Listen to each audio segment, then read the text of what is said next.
여보, 이혼, 가자. 문이 열리며 들어온 철수의 첫마디였습니다. 위암 3기 판정을 받고 누워있는 아내에게 남편은 위로 대신 이혼 서류를 내밀었습니다. 나 은퇴했어. 병수발 들며 내 인생 망치기 싫어. 이게 합리적인 거야. 40년 조강지처를 헌신짝처럼 버리며 철수는 자신의 선택이 완벽하다고 믿었습니다. 하지만 그는 몰랐습니다. 그 합리적인 선택이 자신을 쓰레기 더미가 된 집에서 고독사하게 만들 줄은 말이죠. 아내를 버린 지 딱 1년 만에 벌어진 충격적인 파국. 도대체 그에게 무슨 일이 있었던 걸까요? 하얀 병실 커튼 사이로 겨울 햇살이 비집고 들어왔습니다. 침대에 누워있는 영자는 링거 바늘이 꽂힌 손등을 멍하니 내려다봤죠. 위암 3기. 의사는 즉시 수술이 필요하다고 했습니다. 빈손으로 들어온 남편은 병상 옆에 앉지도 못한 채 문가에 어정쩡하게 서서 입술을 떨고 있었습니다. 뭐라고요? 이혼하자고. 나 자신이 없어. 솔직히 말할게. 무서워, 두렵기도 하고. 철수의 눈은 영자가 아닌 허공을 헤매고 있었습니다. 마치 귀신이라도 본 사람처럼 동공이 흔들렸죠. 당신도 알잖아. 고철이, 장 선생 말이야. 아내 병수발 10년 하다가 어떻게 됐는지. 집 날리고, 빚더미 안고, 결국 골방에서 혼자. 철수는 마른 세수를 하며 괴로워했습니다. 아내의 암 소식을 듣고 그가 떠올린 건 아내의 고통이 아니라 자신의 파멸이었습니다. 나 이제 은퇴했어. 겨우 숨 좀 돌리나 했는데 당신까지 아프면 내 인생은? 나도 장 선생처럼 시궁창으로 떨어지는 거야? 난 그렇게 못 살아. 아니, 안 살 거야. 영자는 기가 막혀 말이 나오지 않았습니다. 여보, 40년을 함께 살았는데 남편의 눈에 서린 건 미안함이 아니라 생존에 대한 원초적인 공포였습니다. 비겁하다고 욕해도 좋아. 근데 영자야, 현실을 보자고. 간병비, 수술비, 생활비. 너랑 나랑 같이 늪에 빠지면 둘 다 죽는 거야. 내가 살아야. 그래, 내가 살아야 나중에라도 당신 도울 수 있을 거 아니야. 일단 나라도 살고 봐야지. 그게 합리적인 거야. 철수는 품 안에서 꼬깃꼬깃한 봉투 하나를 꺼내 침대 위에 올려놓았습니다. 이혼 서류와 예금 통장이었습니다. 위자료 5천이야. 내 퇴직금 쪼개서 가져온 거야. 이걸로 수술 받고 제발 나 좀 놔줘. 철수는 도망치듯 말을 뱉고는 뒷걸음질 쳤습니다. 나 무서워서 그래. 내 인생 망가질까 봐. 그게 너무 무서워서 그래. 미안해. 병실 문이 닫혔습니다. 영자는 덩그러니 놓인 봉투를 바라보며 헛웃음을 터뜨렸습니다. 40년을 함께 산 남편이 죽음이 두려워 아내를 버리고 도망친 겁쟁이였다는 사실이 암 선고보다 더 비참하게 그녀를 짓눌렀습니다. 철수가 이토록 비겁해진 건 영자의 암 선고보다 일주일 앞선 어느 장례식장에서부터였습니다. 아이고, 호철아. 이 사람아. 동료 교사 장호철의 빈소. 영정사진 속 그는 철수보다 고작 2살 어린 63세였습니다. 하지만 사진 속 얼굴은 80세 노인처럼 말라 비틀어져 있었죠. 간병하다가 아주 뼈가 녹았어. 10년을 대소변 받아내더니 조문객들의 수군거림이 철수의 귓가에 맴돌았습니다. 집 팔고 전세로 다시 월세로. 결국 파산하고 약값도 없어서 저러고 간 거야. 산 사람은 살아야 하는데 같이 죽은 꼴이지 뭐. 철수는 국화꽃을 놓으며 손을 떨었습니다. 장 선생은 철수가 아는 사람 중 가장 성실한 가장이었습니다. 그런 사람이 아픈 가족이라는 짐을 지고 무너지는 과정을 철수는 똑똑히 지켜봤습니다. 나도 저렇게 될 수 있다. 장례식장 육개장 그릇을 비우지도 못한 채 철수는 도망치듯 빈소를 빠져나왔습니다. 죽음보다 무서운 건 가난하고 구질구질하게 늙어가는 것이었습니다. 절대. 나는 저렇게 안 돼. 그것은 다짐이 아니라 공포에 질린 비명이었습니다. 일주일 후 대망의 은퇴식 날. 철수는 불안을 감추기 위해 더 크게 웃고 떠들었습니다. 이제 진짜 내 인생이야. 연금 꼬박꼬박 나오겠다. 골프나 치면서 우아하게 늙어야지. 자신에게 체면을 걸 듯 완벽한 노후 계획을 세웠습니다. 장 선생처럼 되지 않기 위해 리스크가 없는 완벽한 삶을 설계했죠. 하지만 집으로 돌아와 마주한 건 창백한 얼굴로 진단서를 내미는 영자였습니다. 위암이래요. 3기 수술해야 한대요. 그 순간 철수의 눈앞이 캄캄해졌습니다. 영자의 슬픈 얼굴 위로 비참하게 죽은 장 선생의 영정 사진이 겹쳐 보였습니다. 1년? 아니 2년이 될지도 몰라.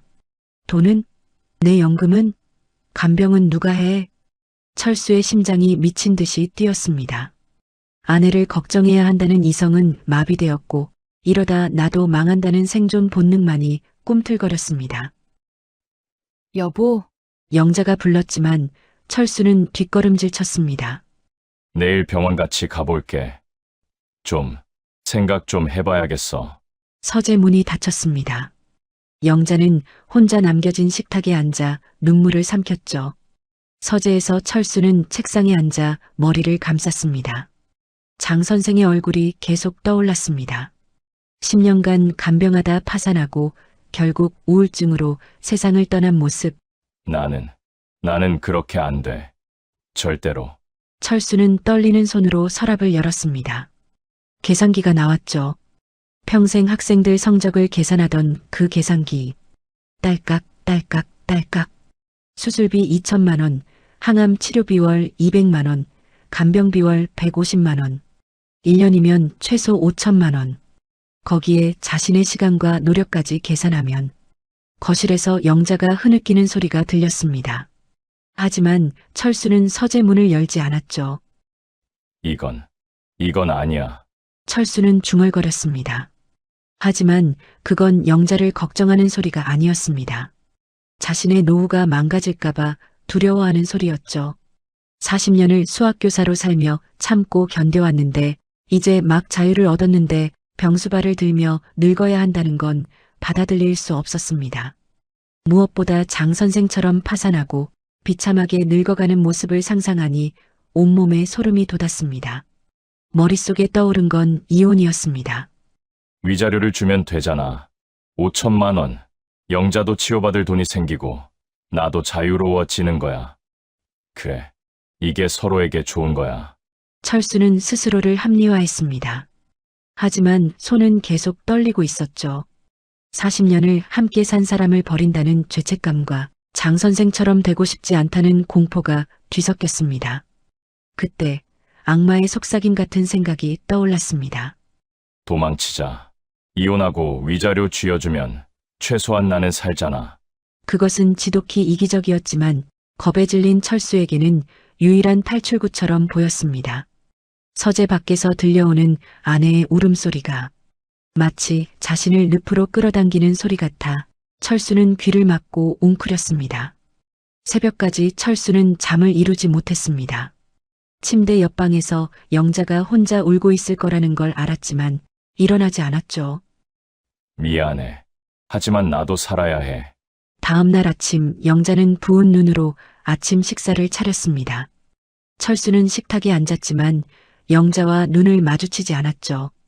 여보, 오늘 병원 같이 가주시는 거죠? 응. 짧은 대답이었습니다.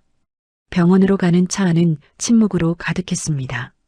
영자는 창밖을 바라보며 눈물을 참았고 철수는 핸들을 꽉 쥔 채 앞만 보고 운전했습니다. 여보, 응? 무서워요. 나 손 좀 잡아줘요. 철수는 대답하지 않았습니다. 기어를 바꾸는 척하며 손을 빼냈죠.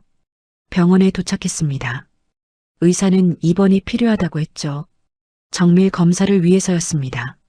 보호자분도 같이 상담하셔야 하는데요. 아, 네. 철수는 마지못해 고개를 끄덕였습니다. 입원 수속을 밟고 영자는 병실로 안내받았습니다. 4인실이었죠. 영자는 침대에 누웠고 간호사가 링거를 꽂았습니다. 보호자분은 어디 계세요? 저 잠깐 나갔어요. 영자는 거짓말을 했습니다. 사실 철수는 화장실 좀 다녀올게라며 나간 뒤 20분째 돌아오지 않았죠. 영자는 링거 바늘이 꽂힌 손등을 멍하니 내려다봤습니다. 위암 3기. 죽을 수도 있는 병이었습니다. 철수는 어디 간 걸까? 복도 끝 계단참에서 철수는 휴대폰을 들여다보고 있었습니다. 변호사 사무실 번호를 검색하고 있었죠. 이혼 상담, 위자료 계산. 철수는 떨리는 손가락으로 검색어를 쳤습니다. 몇 개의 법률사무소 홈페이지가 떴죠. 이게 맞는 거야. 합리적인 선택이야. 철수는 스스로에게 되뇌었습니다. 하지만 가슴 한구석이 무너지는 기분이었죠. 심호흡을 하고 철수는 병실로 돌아갔습니다. 영자는 침대에 누워 천장을 바라보고 있었죠. 여보, 어디 갔었어요? 아, 잠깐. 전화 좀 받았어. 거짓말이었습니다. 영자는 알아챘지만 아무 말도 하지 않았죠. 여보, 옆에 좀 앉아줘요. 손 좀 잡아줘요. 철수는 병상 옆 의자에 앉았습니다. 하지만 영자의 손을 잡지 않았죠. 대신 주머니에서 휴대폰을 꺼내보는 척했습니다. 좀 쉬어. 나 회사 일 좀 봐야 해서. 여보, 은퇴하셨잖아요. 무슨 회사 일이? 연금 서류 정리해야 해. 복잡하더라고. 또 거짓말이었습니다. 영자는 남편의 차가운 태도를 느꼈죠. 여보, 나 무서워요. 괜찮을 거야. 의사들이 알아서 하겠지. 철수의 목소리는 건조했습니다. 위로가 아니라 형식적인 대답이었죠. 잠시 침묵이 흘렀습니다. 영자는 남편의 손을 잡으려 했지만 철수는 일어섰죠. 나 좀 나갔다 올게. 답답해서. 네, 병실 문이 닫혔습니다. 영자는 혼자 남겨졌죠. 옆 병상의 환자는 가족들에 둘러싸여 이야기를 나누고 있었지만 영자의 침대 주변은 텅 비어 있었습니다. 복도에 나온 철수는 벤치에 앉았습니다. 머리를 감싸쥐었죠. 이래야만 해. 나도 살아야 하니까. 하지만 죄책감은 점점 커져만 갔습니다. 3일 후 영자는 며칠간의 정밀 검사를 마쳤습니다. 의사는 즉시 수술이 필요하다고 했죠. 철수는 그 말을 듣고 더욱 굳어졌습니다. 그날 밤 철수는 서재에서 이혼 서류를 작성했습니다. 이혼 동의서, 재산 분할 내역서, 위자료 지급 계획서, 모든 게 계산되어 있었죠. 5천만 원. 이 정도면 충분할 거야. 철수는 떨리는 손으로 서류에 도장을 찍었습니다. 다음 날 아침 철수는 병원으로 향했습니다. 주머니에는 이혼 서류가 들어 있었죠. 복도를 걸으며 철수는 계속 자신을 다독였습니다. 이게 서로를 위한 거야. 하지만 발걸음은 무거웠습니다. 병실 문 앞에서 철수는 잠시 멈춰 섰습니다. 문틈으로 영자가 보였죠. 침대에 누워 링거를 맞으며 창밖을 바라보고 있었습니다. 철수는 심호흡을 하고 문을 열었죠. 침대에 누워있던 영자는 고개를 돌려 남편을 봤습니다. 무언가 기대하는 눈빛이었죠. 위로의 말, 따뜻한 손길, 함께 이겨내자는 다짐. 하지만 철수의 입에선 우리가 익히 알고 있는 그 비겁한 말들이 쏟아졌습니다. 여보, 이혼하자. 위자료 5천 줄게. 영자는 귀를 의심했습니다. 하지만 철수는 멈추지 않았죠. 장 선생처럼 되기 싫다느니 내 인생은 어쩌냐느니 하는 핑계들을 늘어놓더니 결국 준비해온 가장 치졸한 논리를 들이밀었습니다. 같이 죽느니 나라도 사는 게 맞아. 내가 살아야, 그래, 내가 살아야 나중에라도 당신 도울 수 있을 거 아니야?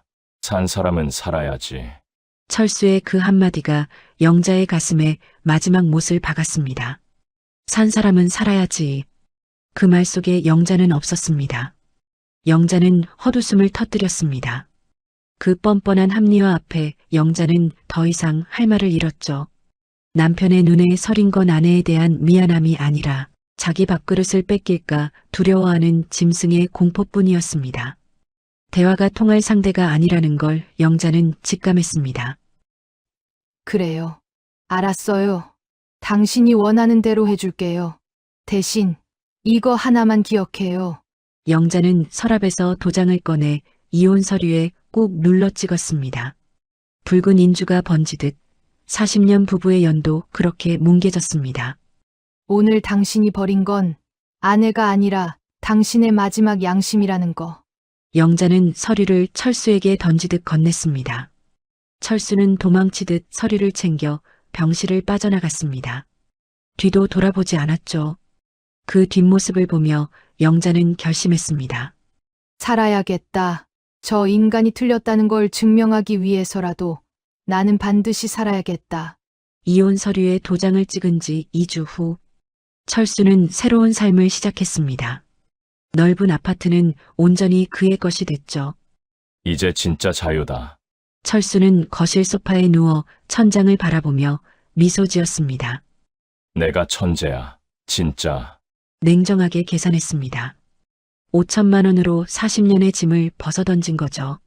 영자도 치료비 생겼고 자신도 자유를 얻었으니 윈윈이라고 생각했습니다. 이게 바로 합리적 사고지. 감정에 휘둘려 같이 망하는 것보단 100배 낫지. 철수는 노트에 새 인생 계획을 적었습니다. 문화센터 등록, 서양화, 와인 골프, 산악회 가입, 재혼 알아보기 50대 후반 60대 초반 여성, 돈만 있으면 다 되지 뭐. 통장 잔고는 1억. 넉넉했습니다.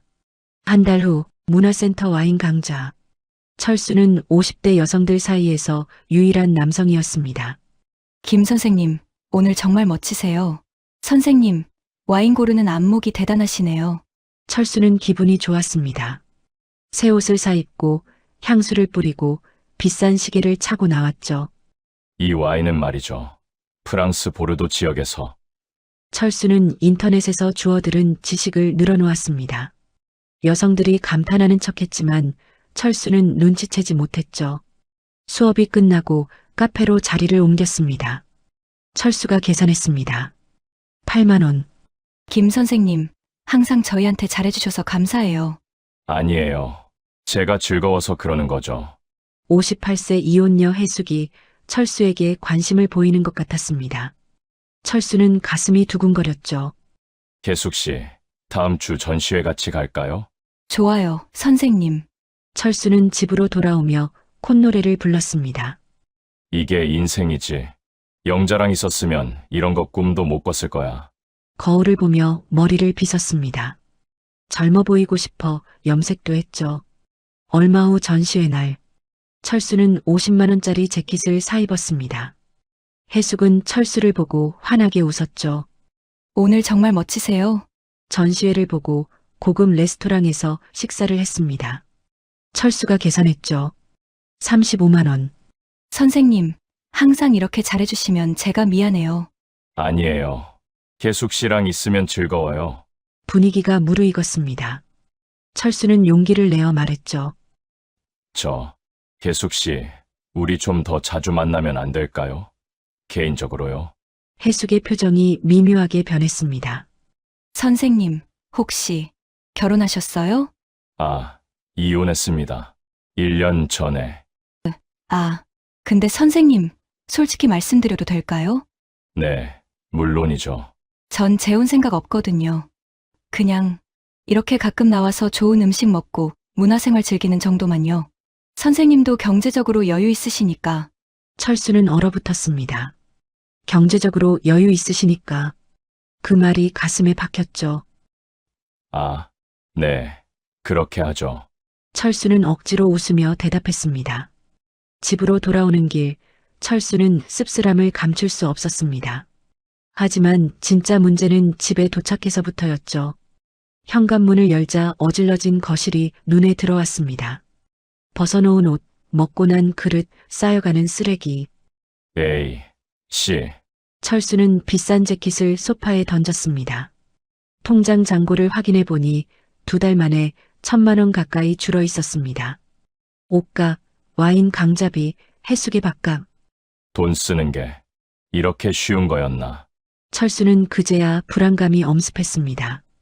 영자가 있을 때는 늘 반찬이 가득했고 돈이 모였는데 이제는 돈도 사람도 정리정돈도 모든 게 엉망이 되어가고 있었습니다. 처음엔 대수롭지 않게 생각했습니다. 뭐, 나중에 한꺼번에 하면 되지. 하지만 그 나중에는 오지 않았습니다. 매일 미루다 보니 싱크대엔 그릇이 산더미처럼 쌓였고 화장실 변기는 때가 끼기 시작했죠. 빨래는 세탁기에 넣기만 하면 되는 줄 알았는데 삶아야 하는 것과 그냥 돌려야 하는 것이 따로 있다는 걸 그제야 알았습니다. 이게 뭐가 이렇게 복잡해. 철수는 세탁기 앞에서 한숨을 쉬었습니다. 흰 와이셔츠가 분홍색으로 물들어 있었죠.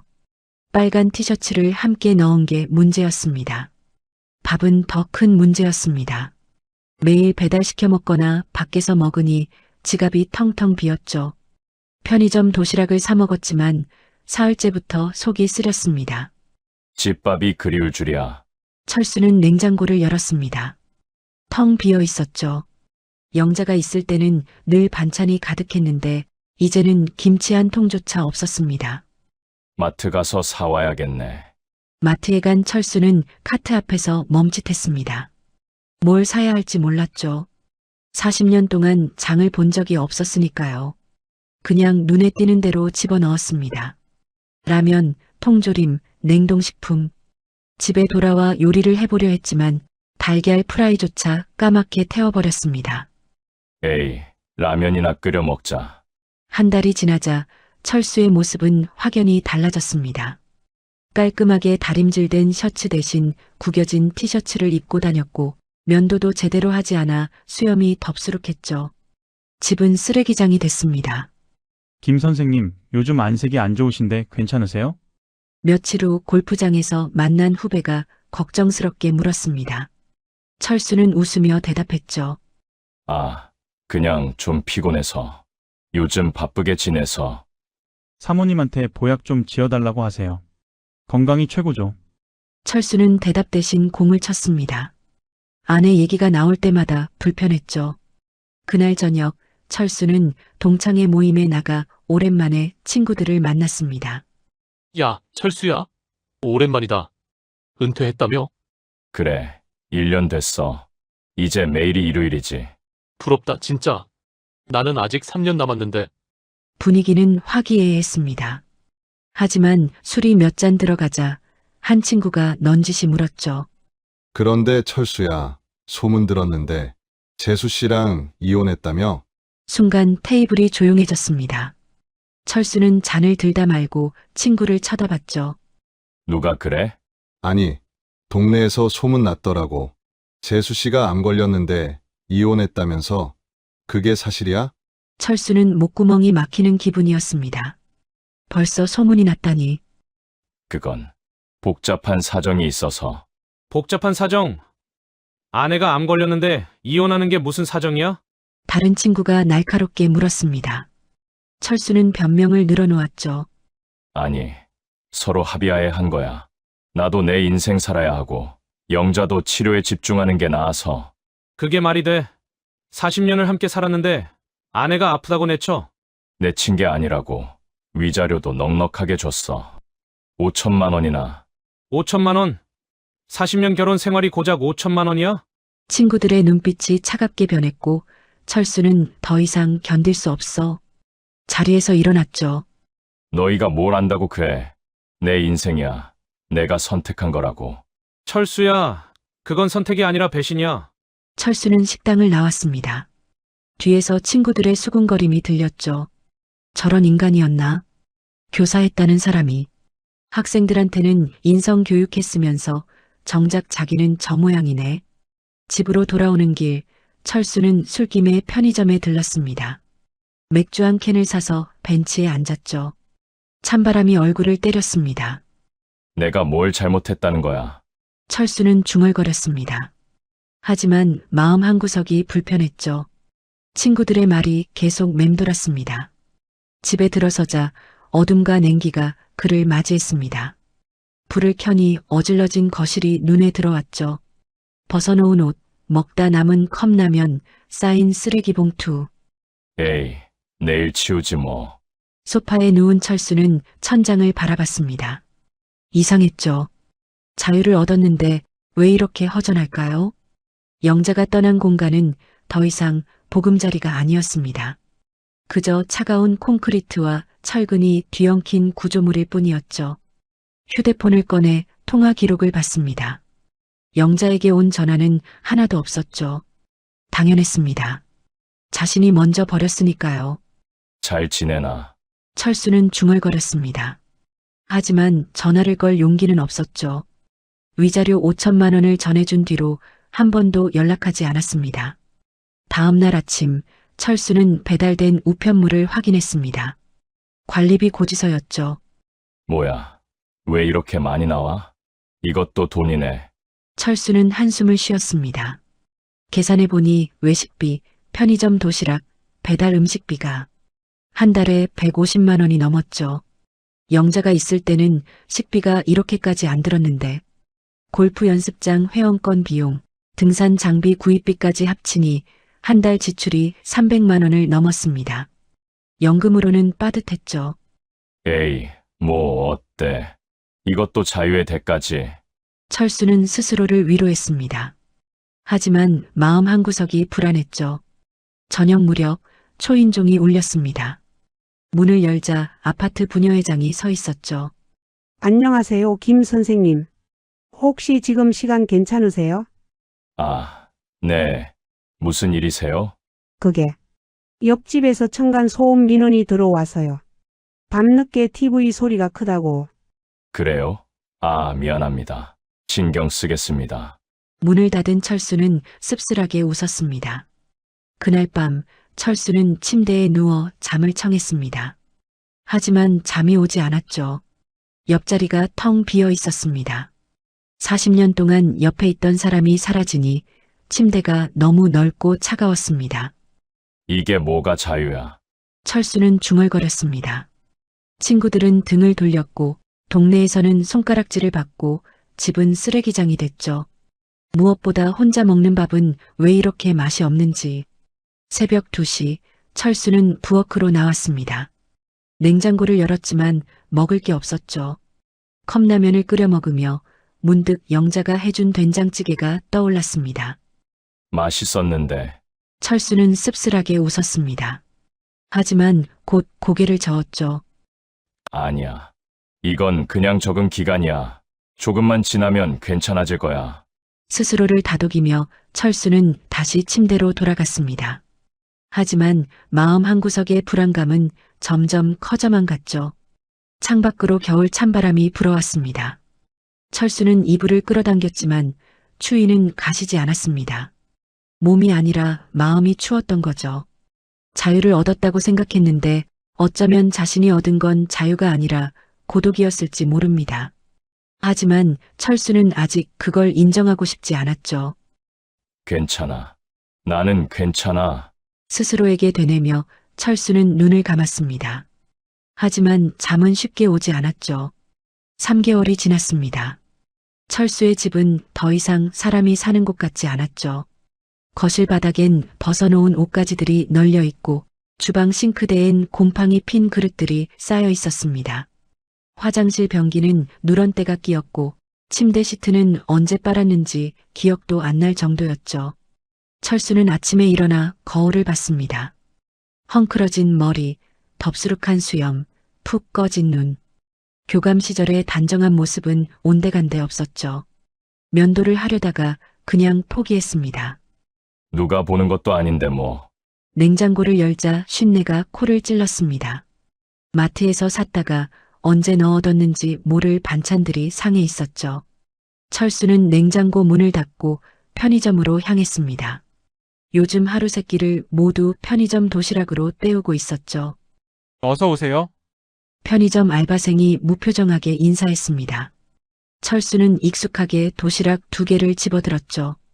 점심과 저녁 것. 10,000원입니다. 계산을 마치고 나오는데 아파트 단지 벤치에 앉아있는 사람들이 눈에 들어왔습니다. 전에 산책하며 인사를 나누던 이웃들이었죠. 철수가 다가가자 사람들의 표정이 미묘하게 굳었습니다. 안녕하세요. 철수가 인사했지만 대답은 시큰둥했죠. 아, 네. 하지만 그 눈빛엔 동정보다는 경멸이 서려 있었죠. 사모님은 요즘 안 보이시네요. 요즘 어떻게 지내시는지. 병원에서 잘 계시려나. 할머니의 말에 철수는 입을 다물었습니다. 다들 알고 있었던 거죠. 아내가 암에 걸렸는데 이혼했다는 걸. 잘 지내는 걸로 알고 있습니다. 참 안 됐어요. 평생을 함께 살았는데 아플 때 혼자 계셔야 하니. 할머니의 말은 날카로웠습니다. 철수는 더 이상 견딜 수 없어 자리를 떴죠. 저 먼저 가보겠습니다. 뒤에서 수군거리는 소리가 들렸습니다. 저런 사람이 교사였다니 믿기지가 않네. 학생들한테는 뭘 가르쳤을까? 참 안 됐어, 영자 씨. 철수는 걸음을 재촉했습니다. 귀를 막고 싶었죠. 하지만 그 목소리들은 머릿속에서 계속 맴돌았습니다. 집으로 돌아온 철수는 도시락을 데워 먹었습니다. 플라스틱 용기에서 나는 냄새가 역했지만 다른 선택지가 없었죠. 요리할 줄 모르니까요. 밥이 왜 이렇게 맛이 없어? 철수는 숟가락을 내려놓았습니다. 먹다 남은 도시락을 쓰레기통에 버리고 소파에 누웠죠. TV를 켰지만 집중이 안 됐습니다. 휴대폰을 꺼내 통화 목록을 봤습니다. 3개월 동안 걸려온 전화가 손에 꼽을 정도였죠. 골프장 예약 확인 전화, 카드사 안내 전화. 그게 전부였습니다. 친구 하나 없네. 철수는 쓸쓸하게 웃었습니다. 동창회 이후로 연락하는 친구가 없었죠. 다들 자신을 외면했습니다. 문득 아들 민호가 생각났습니다. 이혼 소식을 들었을 텐데 한 번도 연락이 없었죠. 철수는 내 편이 필요했습니다. 아들만은 내 선택을 합리적이라고 이해해 줄 것 같았죠. 철수는 용기를 내어 민호에게 전화를 걸었습니다. 여보세요? 민호의 목소리가 들렸습니다. 하지만 어딘가 차가웠죠. 민호야, 아빠다. 네. 아버지 무슨 일이세요? 아니, 그냥 요즘 어떻게 지내나 해서. 바쁘게 잘 지내고 있어요. 다른 일 없으시면 끊을게요. 잠깐, 민호야. 내 말 좀 들어봐. 사람들이 다들 나보고 뭐라고 하더구나. 근데 너는 이해하지? 아빠 상황이 어쩔 수 없었잖아. 은퇴하고 이제 겨우 쉴 틈 생겼는데 덜컥 병수발 들 순 없잖니? 아버지, 제가 웬만하면 말씀 안 드리려고 했는데요. 민호가 말을 끊었습니다. 지금이라도 엄마 찾아가세요. 그리고 비세요. 이건 아니에요. 철수는 당황했습니다. 뭐, 그게 무슨 소리냐? 이미 다 합의해서 끝난 일이야. 위자료도 넉넉히 줬고. 돈이 문제가 아니잖아요. 40년을 같이 산 가족이에요. 엄마가 아픈데 어떻게 계산기부터 두드리세요? 아버지, 그러시면 안 돼요. 나중에 정말 후회하세요. 민호의 목소리가 떨렸습니다. 그것은 아들로서의 마지막 호소였죠. 하지만 철수는 그 말에 오히려 화가 났습니다. 친구들에 이어 아들까지 자신을 가르치려 드는 게 자존심 상했기 때문입니다. 내가 뭘 안다고 그래. 내 인생이야. 내가 평생 너희 뒷바라지하느라 어떻게 살았는데 이제 와서 내 노후 챙기는 게 죄냐. 아버지. 됐다. 너도 똑같구나. 합리적으로 생각할 줄 알았더니. 됐지. 나중에 너도 늙어봐라. 내 마음 알 거다. 철수는 홧김에 전화를 끊어버렸습니다. 건방진 녀석. 지가 내 입장이 돼봤어? 철수는 휴대폰을 소파에 던졌습니다. 아들의 마지막 경고. 나중에 정말 후회하세요라는 그 말이 귓가에 맴돌았지만 철수는 애써 무시했습니다. 자신은 틀리지 않았다고 합리적인 선택을 했다고 믿고 싶었으니까요. 하지만 철수는 몰랐습니다. 방금 자신이 끊어버린 전화가 아들이 내밀었던 마지막 구명조끼였다는 사실을요. 다들 날 버리는구나. 철수는 소파에 깊이 파묻혔습니다. 창밖으로 봄비가 내리기 시작했죠. 축축한 날씨가 마음까지 눌렀습니다. 저녁 무렵 철수는 배가 고파 두 번째 도시락을 데웠습니다. 하지만 목구멍으로 넘어가지 않았죠. 혼자 먹는 밥은 모래알 같았습니다. 영자가 해준 된장찌개. 철수는 중얼거렸습니다. 40년 동안 당연하게 먹었던 그 맛이 그리웠죠. 따뜻한 밥, 구수한 찌개, 아삭한 나물. 영자는 매일 새벽같이 일어나 그 상을 차렸었습니다. 그때는 몰랐는데 철수는 씁쓸하게 웃었습니다. 영자가 얼마나 많은 일을 했는지 그제야 깨달았죠. 밥 짓고 빨래하고 청소하고 장보고 보이지 않는 노동들이 이 집을 유지시켰던 겁니다. 밤이 깊어갔습니다. 철수는 잠을 청했지만 쉽게 오지 않았죠. 옆자리가 너무 비어 있었습니다. 40년 동안 옆에서 자던 사람의 온기, 숨소리, 뒤척이는 소리, 그 모든 게 사라지니 침대가 너무 넓고 차가웠습니다. 새벽 3시 철수는 잠에서 깼습니다. 악몽을 꾼 거죠. 꿈속에서 철수는 사람들에게 둘러싸여 손가락질을 받고 있었습니다. 친구들, 이웃들, 제자들 모두가 그를 비난했죠. 선생님, 어떻게 아내를 버릴 수 있어요? 당신은 교사 자격이 없어요. 인간이 아니에요. 철수는 식은땀을 흘리며 일어났습니다. 가슴이 두근거렸죠. 부엌으로 나가 물을 마셨지만 불안감은 가시지 않았습니다. 거울을 봤습니다. 비쩍 마른 얼굴, 푹 꺼진 눈, 핏기 없는 입술. 3개월 만에 10kg이 빠졌습니다. 제대로 먹지 못해서였죠. 이게 내 모습인가? 철수는 자신을 알아볼 수 없었습니다. 교감 시절에 당당하고 권위 있던 모습은 온데간데 없었죠. 지금은 그냥 초라한 노인일 뿐이었습니다. 서재로 들어간 철수는 책장을 열었습니다. 칸트의 실천 이성 비판이 눈에 들어왔죠. 은퇴 후 고상한 취미를 즐기려고 산 책이었습니다. 책을 펼쳐 읽기 시작했습니다. 하지만 한 구절에서 손이 멈췄죠. 타인을 수단으로만 대하지 말고 언제나 목적으로 대하라. 철수는 그 문장을 계속 읽었습니다. 타인을 수단으로만 대하지 말라. 자신은 영자를 어떻게 대했던가요? 40년 동안 그녀를 가정을 유지하는 수단, 밥을 해주는 도구로만 여겼던 건 아닐까요? 아니야. 철수는 책을 덮었습니다. 인정하고 싶지 않았죠. 하지만 마음 한구석에서 울려오는 목소리가 있었습니다. 넌 그녀를 사랑한 게 아니라 이용한 거야. 철수는 고개를 저었습니다. 아니야. 나는 40년 동안 가족을 부양했고 책임을 다했어. 그걸로 충분한 거 아니야. 하지만 다른 목소리가 속삭였습니다. 부양은 의무지 사랑이 아니야. 넌 한 번도 그녀에게 고맙다고 말한 적 없잖아. 철수는 머리를 감쌌습니다. 생각하고 싶지 않았죠. 하지만 기억들이 밀려왔습니다. 영자가 아침마다 차려준 밥상. 단 한 번도 고맙다고 말하지 않았습니다. 영자가 빨아준 셔츠. 당연하다고 생각했습니다. 영자가 아플 때도 그녀의 손을 잡아준 적이 없었습니다. 오히려 빨리 나아서 집안일 하라고 재촉했죠. 내가 그렇게 나쁜 남편이었나? 철수는 중얼거렸습니다. 하지만 곧 고개를 저었죠. 아니야. 나는 최선을 다했어. 돈 벌어다 줬고, 가족 부양했고, 그걸로 충분한 거야. 스스로를 합리화했지만 마음은 편치 않았습니다. 밤새 뒤척이다 동이 틀 무렵에야 겨우 잠이 들었죠. 다음 날 아침 철수는 전화 한 통을 받았습니다. 영자의 언니였죠. 네. 무슨 일이세요? 영자 얘기 좀 해야 할 것 같아서요. 통화 가능하세요? 철수는 가슴이 철렁했습니다. 혹시 영자에게 무슨 일이 생긴 건 아닐까?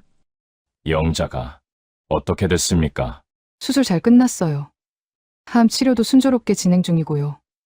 철수는 안도의 한숨을 쉬었습니다. 하지만 이내 불편해졌죠. 왜 자신이 안도하는 거죠? 그럼 다행이네요. 다행이라고요? 영자가 혼자서 얼마나 힘들게 버텼는지 아세요? 언니의 목소리가 날카로워졌습니다. 수술실 들어가기 전에 울면서 그러더라고요. 평생 헌신했는데 정작 아플 때는 혼자라고. 그게 얼마나 무서웠겠어요? 철수는 입을 다물었습니다. 이제라도 영자한테 사과하세요. 그리고 다시 합치자고 하세요. 그건 안 됩니다. 왜요? 아직도 본인 인생이 더 중요해요? 이미 끝난 일입니다. 각자의 길을 가기로 했으니까요. 정말 못된 사람이네요. 영자가 불쌍하네요. 40년을 이런 사람이랑 살았다니. 전화가 끊겼습니다. 철수는 휴대폰을 내려놓고 소파에 주저앉았죠. 영자가 잘 지내고 있다는 소식. 무슨 이유인지 안도보다는 불안이 더 컸습니다. 혹시 자신 없이도 잘 살 수 있는 건 아닐까? 아니야. 분명 힘들 거야. 철수는 스스로를 달랬습니다. 하지만 확신이 서지 않았죠. 그날 오후 철수는 마트에 갔습니다. 장을 봐야 했으니까요. 마트 입구에서 익숙한 얼굴을 봤습니다. 옆집 아주머니였죠. 어머, 김 선생님. 장도 보세요? 아, 네. 요즘 혼자 사시니까 힘드시겠어요. 영자 씨 없으니까. 아주머니의 말은 동정보다는 비꼬는 투였습니다. 괜찮습니다. 근데 참 신기한 것 같아요. 암 걸린 사람이 혼자 사는데 오히려 안색이 좋아졌던데? 철수는 귀를 의심했습니다. 안색이 좋아졌다고요? 아, 모르세요? 지난주에 마트에서 봤는데 정말 건강해 보이더라고요. 머리도 짧게 자르고 표정도 밝고. 아주머니는 일부러 그런 말을 한 것 같았습니다. 철수의 표정이 굳는 걸 보며 만족스러운 듯 웃었죠. 그럼 저 먼저 가보겠습니다. 철수는 멍하니 서 있었습니다. 영자가 안색이 좋아졌다고? 나 없이도 잘 살고 있다고? 말도 안 돼. 철수는 중얼거렸습니다. 하지만 가슴 한구석이 무너지는 기분이었죠. 자신은 이렇게 힘들게 사는데 영자는 오히려 더 건강해졌다니. 집으로 돌아온 철수는 하루 종일 소파에 누워 있었습니다. 아무것도 하고 싶지 않았죠. 그저 천장만 바라봤습니다. 해가 지고 어둠이 찾아왔습니다. 철수는 불도 켜지 않은 채 어둠 속에 앉아 있었죠. 고독이 밀려왔습니다. 아니, 고독이 아니었습니다. 고립이었죠. 칸트가 말했던 것처럼 타인의 고통을 외면한 자에게 주어지는 건 고독이 아니라 완벽한 고립이었습니다. 철수는 그제야 깨달았습니다. 자신이 얻은 자유는 진짜 자유가 아니었다는 걸. 그저 모든 관계를 끊어버린 고립일 뿐이었죠. 하지만 인정하고 싶지 않았습니다. 아직은요. 1년이 흘렀습니다. 철수는 이제 아파트 밖으로 나가는 것조차 두려워졌죠. 사람들의 시선이 무서웠습니다. 사람들이 아무 말을 안 해도 자격지심에 수군거림이 들리는 것 같았습니다.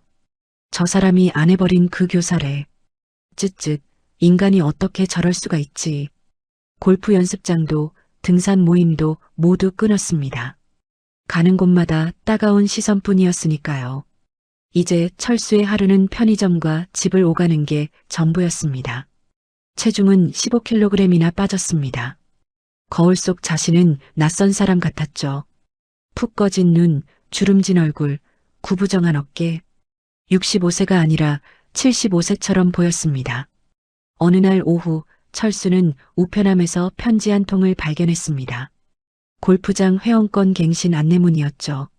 1년 전에는 설레며 기다렸던 편지였는데 이제는 보기만 해도 한숨이 나왔습니다. 갱신할 돈도 부담스러운데. 철수는 통장 잔고를 확인했습니다. 1억 5천만 원이던 예금은 이제 8천만 원으로 줄어 있었죠. 무계획한 지출, 외식비, 배달비, 병원비. 돈은 물 새듯 빠져나갔습니다. 이래선 안 되는데. 철수는 가계부를 펼쳤습니다. 한 달 지출이 350만 원, 연금 320만 원으로는 턱없이 부족했죠. 매달 예금을 깨먹고 있었습니다. 영자가 있을 땐 이렇지 않았는데. 철수는 중얼거렸습니다. 영자는 한 푼도 낭비하지 않고 알뜰하게 살림을 꾸렸었죠. 장을 보더라도 할인 행사를 찾아다니고 반찬도 직접 만들어서 냉동 보관했습니다. 그때는 당연한 줄 알았는데. 철수는 씁쓸하게 웃었습니다. 영자의 노동이 얼마나 큰 가치였는지 이제야 알았죠. 저녁 무렵 편의점에 도시락을 사러 갔습니다. 계산대에서 카드를 긁는데 뒤에서 익숙한 목소리가 들렸죠. 김 선생님? 돌아보니 옛날 제자였습니다. 30대 초반쯤 돼 보이는 여성이었죠. 아, 혜진이?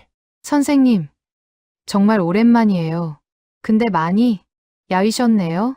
혜진은 철수의 모습을 보며 놀란 듯 했습니다.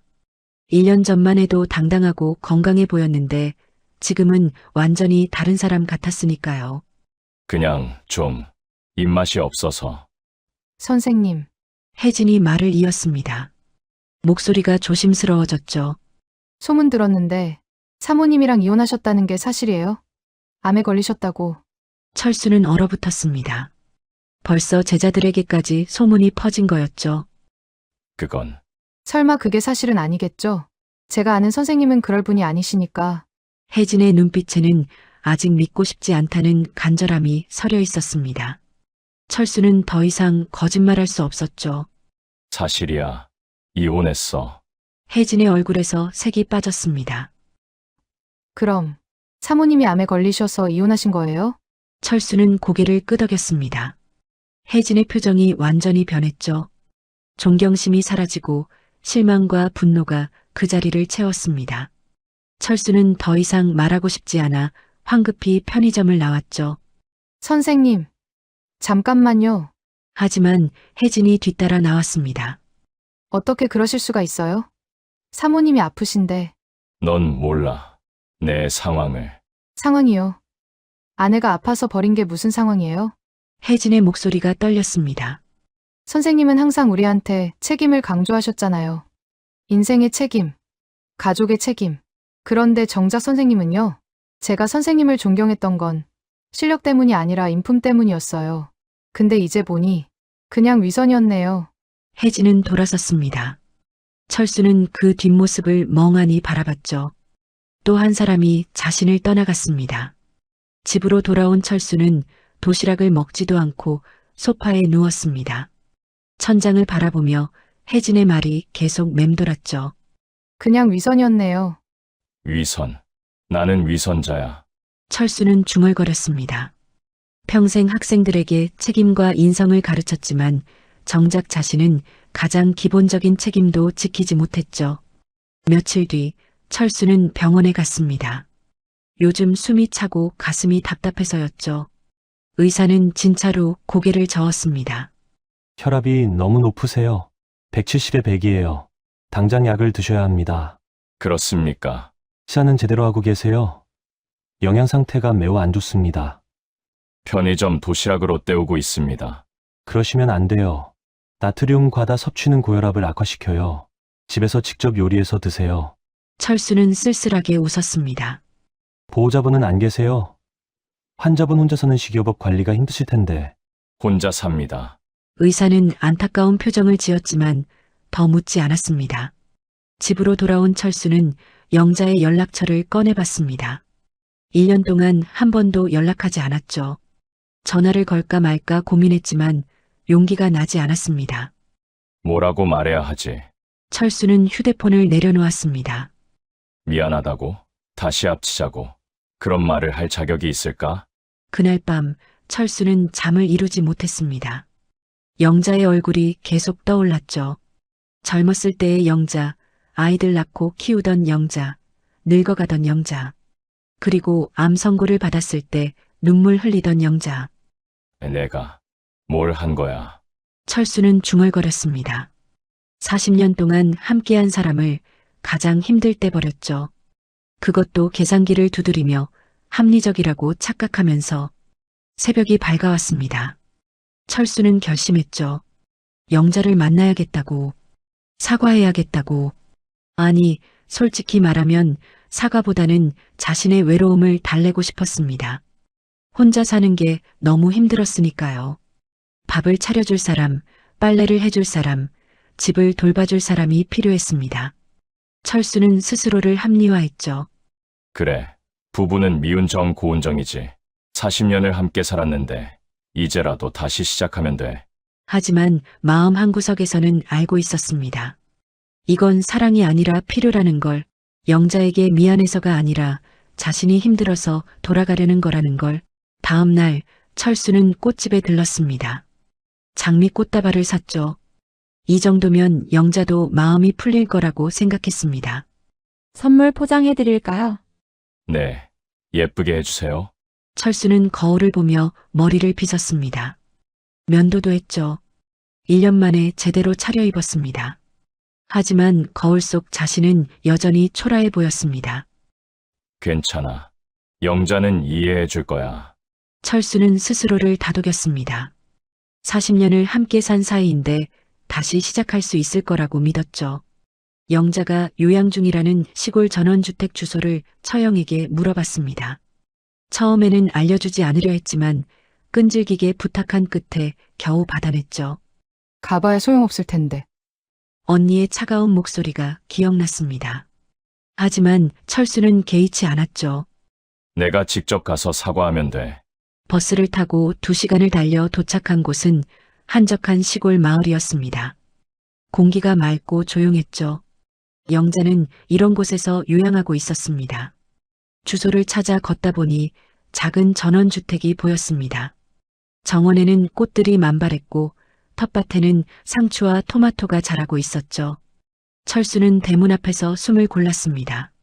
가슴이 두근거렸죠. 1년 만에 만나는 영자. 과연 어떤 표정으로 자신을 맞이할까? 괜찮아.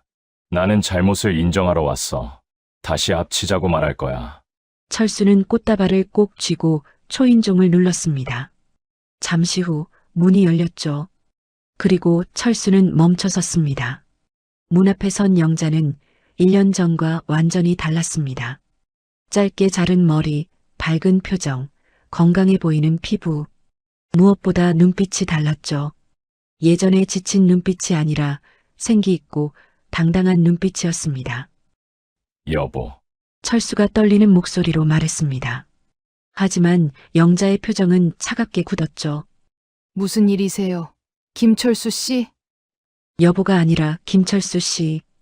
그 호칭이 철수의 가슴을 찔렀습니다. 철수는 꽃다발을 내밀었습니다. 손이 떨렸죠. 여보. 아니, 영자야. 이거. 영자는 꽃다발을 받지 않았습니다. 그저 무표정하게 철수를 바라볼 뿐이었죠. 들어오세요. 밖에서 말하긴 그러니까.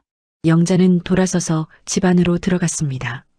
철수는 조심스럽게 따라 들어갔죠. 거실은 깨끗하고 아늑했습니다. 창문으로 햇살이 가득 들어왔고 식탁에는 막 따온 듯한 방울토마토가 바구니에 담겨 있었죠. 앉으세요. 영자는 주방에서 보리차 2잔을 가져왔습니다. 철수는 소파에 앉았지만 엉덩이가 바늘방석 같았죠. 왜 온 거예요? 영자의 목소리는 담담했습니다. 감정이 느껴지지 않았죠. 철수는 그게 더 무서웠습니다. 언니한테 주소 물어봤어. 영자야. 나 할 말이 있어서 왔어. 무슨 말씀이신데요? 그게 내가 1년 동안 생각을 많이 해봤거든. 우리 40년을 함께 살았잖아. 그런데 내가 너무 성급하게 결정한 것 같아서. 철수는 말을 이었습니다. 준비해온 대사였죠. 당신 없이 살아보니까 정말 힘들더라고. 밥도 제대로 못 먹고 집도 엉망이고. 나 혼자서는 안 되는 사람인가 봐. 영자는 차를 한 모금 마시며 철수를 바라봤습니다. 표정에는 여전히 감정이 없었죠. 그래서요? 그래서 우리 다시 합치면 안 될까? 내가 잘못했어. 당신이 아플 때 옆에 있어줬어야 했는데 내가 너무 이기적이었어. 철수는 고개를 숙였습니다. 연습한 대로였죠. 영자가 감동받아 눈물을 흘릴 거라고 생각했습니다. 하지만 영자는 웃지도 울지도 않았습니다. 그저 창밖을 바라보며 말했죠. 김철수 씨, 차 한 잔 더 드실래요? 응? 목 마르실 것 같아서요. 여기까지 오시느라 고생하셨잖아요. 영자는 주방으로 가서 차를 더 따라왔습니다. 철수는 당황했죠. 이게 무슨 반응인가요? 영자야, 내 말 들었어? 들었어요. 혼자 사시기 힘드시다고. 밥도 제대로 못 드시고 집도 엉망이라고. 그러니까 우리 다시. 김철수 씨. 영자가 철수의 말을 끊었습니다. 처음으로 감정이 담긴 목소리였죠. 하지만 그건 분노가 아니라 차가운 무관심이었습니다. 지금 저한테 뭘 원하시는 거예요? 다시 돌아가서 밥 차려드리고 빨래하고 청소하라는 거예요? 아니, 그게 아니라. 그럼 뭐예요? 사랑해서 돌아오신 거예요? 아니면 불편해서 돌아오신 거예요? 철수는 입을 다물었습니다. 영자의 눈빛이 날카로웠죠. 40년 동안 저한테 고맙다는 말 사랑한다는 말 한 번 안 하셨어요. 당연한 의무라고 생각하셨죠. 밥 짓고, 빨래하고, 청소하고, 시부모 모시는 게 아내의 일이라고. 나도 돈 벌어다 줬잖아. 가족 부양했고. 그건 가장의 책임이에요. 사랑이 아니라요. 영자는 창밖을 바라봤습니다. 텃밭에서 바람에 흔들리는 토마토를 보며 말을 이었죠. 제가 암 선고 받았을 때 얼마나 무서웠는지 아세요? 죽을 수도 있다는 생각에 밤새 울었어요. 그때 유일하게 기댈 사람이 당신이었는데 당신은 계산기를 두드리고 있더라고요. 철수는 고개를 숙였습니다. 5천만 원. 40년 결혼 생활의 값이 그거였어요. 저는 그때 알았어요. 당신한테 나는 사람이 아니라 도구였다는 걸. 영자야. 수술실 들어가기 전에 정말 무서웠어요. 혼자였거든요. 주변엔 간호사들 뿐이었죠. 마취가 들어올 때 생각했어요. 이대로 죽으면 어떡하지? 40년을 헌신했는데 이렇게 혼자 가는 건가? 영자의 목소리가 떨렸습니다. 하지만 눈물은 흘리지 않았죠. 근데 수술 끝나고 깨어났을 때 이상하게 홀가분하더라고요. 살았다는 안도감도 있었지만 그보다는 이제 당신한테서 자유로워졌다는 게 더 컸어요. 철수는 가슴이 철렁했습니다.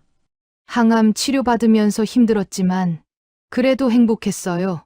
아침에 눈 떠도 누가 밥 차리라고 재촉하지 않고 아파도 누가 빨리 낫지 못해 안달하지 않으니까 처음으로 제 속도대로 살 수 있었어요. 영자는 철수를 똑바로 쳐다봤습니다. 김철수 씨, 솔직하게 말해보세요. 지금 저한테 돌아오고 싶은 이유가 뭐예요? 사랑해서예요? 아니면 밥 차려줄 사람이 필요해서예요? 철수는 대답하지 못했습니다. 영자가 옳았으니까요. 자신은 사랑 때문이 아니라 필요 때문에 온 거였습니다. 대답 안 하셔도 돼요.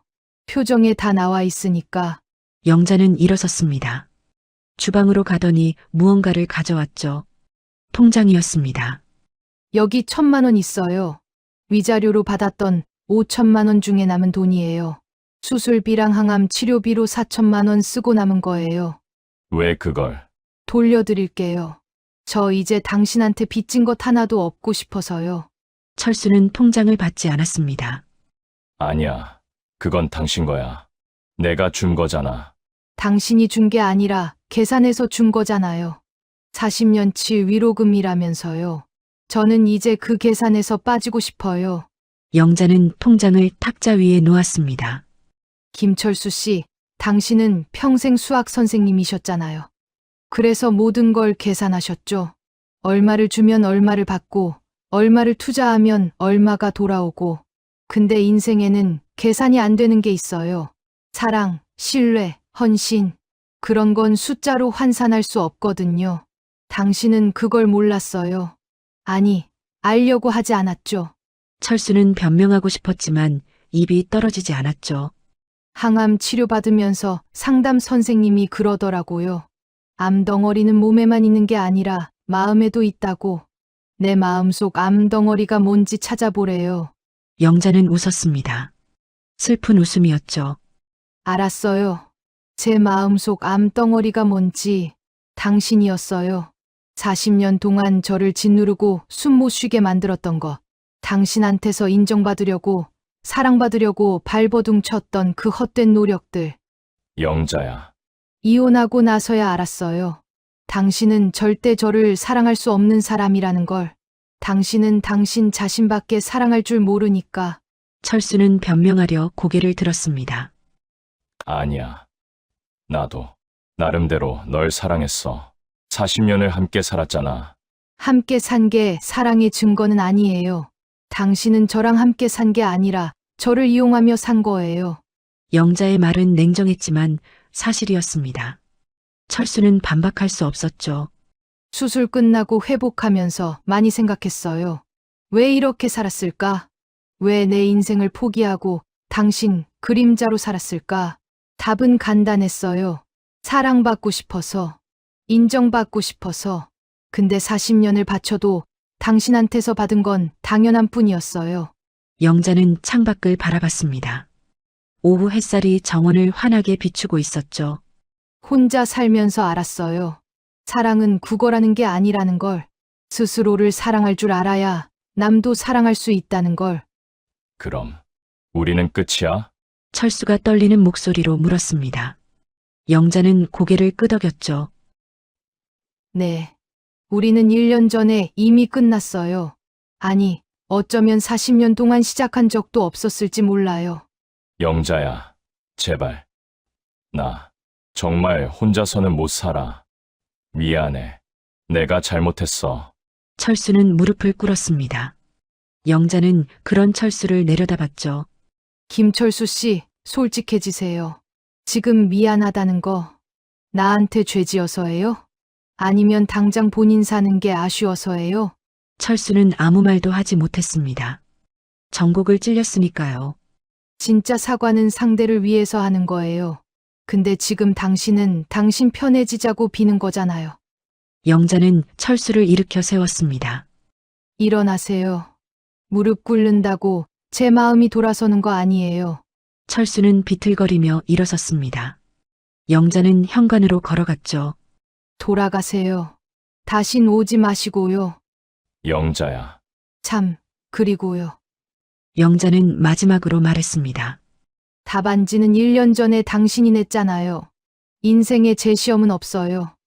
영자야. 그냥 낙제 좀 받아들이고 사세요. 그게 당신 실력이니까. 당신은 저를 버린 게 아니라 당신 곁에 있어줄 유일한 사람을 버린 거예요. 철수는 할 말을 잃었습니다. 영자는 문을 열었죠. 건강하세요. 김철수 씨. 앞으로는 당신 인생 잘 사세요. 당신 혼자서요. 철수는 현관을 나섰습니다. 뒤돌아보니 영자는 이미 문을 닫고 있었죠. 철수는 꽃다발을 들고 멍하니 서 있었습니다. 대문을 나서는데 등 뒤에서 목소리가 들렸습니다. 박 여사님, 등산 갈 시간이에요. 돌아보니 등산복을 입은 중년 남녀 몇 명이 집으로 들어가고 있었습니다. 영자가 환하게 웃으며 그들을 맞이했죠. 아, 벌써 그렇게 됐어요? 잠깐만요. 가방 챙길게요. 영자의 목소리는 밝았습니다.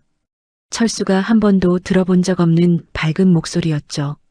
철수는 그 모습을 보며 깨달았습니다. 영자는 자신이 없어도 행복하다는 걸, 아니, 자신이 없기 때문에 행복하다는 걸. 박 여사님, 저분은? 한 남성이 철수를 보며 물었습니다. 영자는 무심하게 대답했죠. 아, 그냥 옛날에 알던 사람이에요. 옛날에 알던 사람. 40년 부부가 그렇게 간단하게 정리됐습니다. 철수는 발걸음을 돌렸죠. 버스 정류장으로 걸어가는 내내 철수는 손에 든 꽃다발을 내려다봤습니다. 5만 원짜리 장미. 이걸로 40년을 되돌릴 수 있다고 생각한 자신이 우스웠죠. 쓰레기통에 꽃다발을 버렸습니다. 붉은 장미들이 쓰레기 더미 위에 처량하게 놓였죠. 버스를 기다리며 철수는 영자의 마지막 말을 떠올렸습니다. 답안지는 1년 전에 당신이 냈잖아요. 인생에 제 시험은 없어요. 맞았습니다. 자신이 한 선택은 되돌릴 수 없었죠. 영자를 버린 순간 모든 게 끝난 거였습니다. 버스가 왔습니다. 철수는 창밖을 바라보며 집으로 돌아갔죠. 돌아갈 집도 차갑고 어두웠지만 다른 선택지가 없었습니다. 자신이 선택한 자유, 그 대가를 이제 치러야 했습니다. 집으로 돌아온 철수는 현관문을 열자마자 냄새에 코를 찔렸습니다. 쓰레기, 곰팡이, 신내. 1년 넘게 방치된 집의 냄새였죠. 집이 이렇게까지 됐나? 철수는 거실을 둘러봤습니다. 바닥에는 옷가지와 쓰레기가 뒤엉켜 있었고 싱크대에는 검은 곰팡이가 피어 있었죠. 이게 사람이 사는 집인가 싶었습니다. 소파에 주저앉은 철수는 멍하니 천장을 바라봤습니다. 영자의 얼굴이 떠올랐죠. 환하게 웃으며 등산 모임 사람들을 맞이하던 그 모습. 나 없이도 저렇게 행복할 수 있구나. 철수는 쓸쓸하게 웃었습니다. 40년 동안 자신이 가장의 역할을 했다고, 가족을 지켰다고 자부했는데 내가 돌아가면 받아줄 줄 알았는데. 휴대폰이 울렸습니다. 모르는 번호였죠. 철수는 받지 않으려다가 혹시나 싶어 받았습니다. 여보세요? 아버지, 저예요. 아들이었습니다. 철수는 가슴이 뛰었죠. 1년 넘게 연락 없던 아들이 먼저 전화를 하다니. 응, 그래, 민호야. 오랜만이다. 어떻게 지내니? 아버지, 시간 되세요? 저녁 같이 먹을까 해서요. 정말. 그래, 어디서 만날까? 강남에 있는 이탈리안 레스토랑이요. 제가 예약해놨어요. 7시에 오세요. 알았다. 거기서 보자. 전화를 끊은 철수는 처음으로 웃었습니다. 아들이 먼저 연락을 하다니. 혹시 자신의 처지를 듣고 걱정되어서 온 걸까요? 그래, 아들은 다르지. 핏줄인데. 철수는 샤워를 하고 옷을 차려입었습니다. 구겨진 셔츠밖에 없었지만 다리미로 대충 펴서 입었죠. 거울을 보니 여전히 초라했지만 오늘만큼은 기분이 좋았습니다. 저녁 7시 강남의 고급 이탈리안 레스토랑. 철수는 입구에서 주눅이 들었죠. 깔끔한 정장을 입은 사람들 사이에서 자신만 초라해 보였습니다. 어서 오세요. 예약하셨나요? 아, 김민호. 아들 이름으로 예약했을 텐데요. 아, 네. 이쪽으로 오세요. 안내를 받아 자리에 앉으니 민호가 이미 와 있었습니다. 깔끔한 정장에 시계도 비싸 보였죠. 승진했다는 게 사실인 것 같았습니다. 민호야, 일찍 왔구나. 앉으세요. 아버지, 민호의 태도는 차가웠습니다. 예전처럼 아빠라고 부르지도 않았죠. 아버지라는 호칭이 어색하게 들렸습니다. 오랜만이다. 승진 축하한다. 감사합니다. 요즘 어떻게 지내니? 와이프는? 복직했어요. 둘 다 바쁘게 잘 지내고 있어요. 대화가 어색했습니다. 침묵이 흘렀죠. 웨이터가 와서 주문을 받았습니다. 와인은 어떻게 하시겠습니까? 레드 와인 한 병 주세요. 가격은 상관없어요. 민호가 주문했습니다. 철수는 놀랐죠. 와인 한 병이 최소 20만 원은 할 텐데. 민호야, 너무 비싼 거 시키는 거 아니야? 괜찮아요. 오늘은 제가 살게요. 음식이 나오고 와인이 따라졌습니다. 철수는 잔을 들었죠. 그래, 아들이 성공하니 아빠가 뿌듯하구나. 이런 것도 먹어보고. 네. 민호는 건성으로 대답하고 스테이크를 자르기 시작했습니다. 철수는 용기를 내어 말을 꺼냈죠. 민호야, 사실은 말이야. 아버지, 식사 먼저 하고 얘기해요. 민호가 말을 끊었습니다.